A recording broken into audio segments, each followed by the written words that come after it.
Bună tuturor! Aici am pus să fac o cremă de vanilie fiartă pentru eclerele clasice.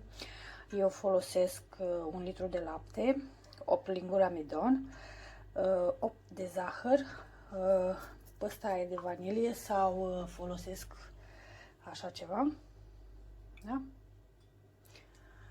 Și 1 litru de lapte care îl fierb înainte și 4 gălbenușuri am pus aici.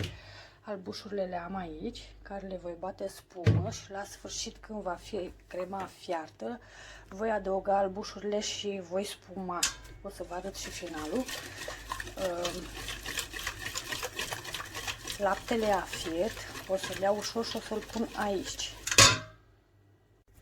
După cum vedeți, crema a început să murce. Am dat-o de pe foc deoparte.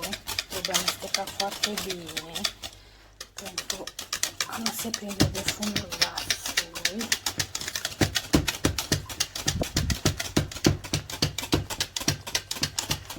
Și cam așa arată crema. Imediat voi bate albușurile și le voi incorpora aici. Vă voi arăta.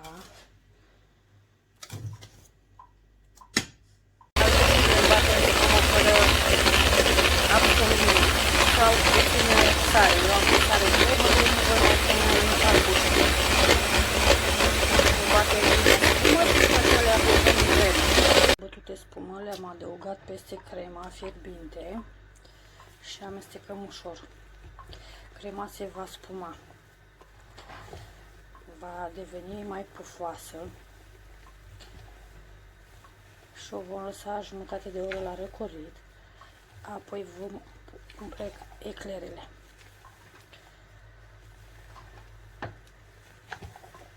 Și cam așa arată crema noastră.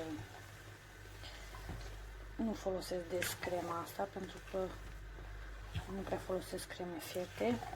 Mie îmi place cremele mai naturale.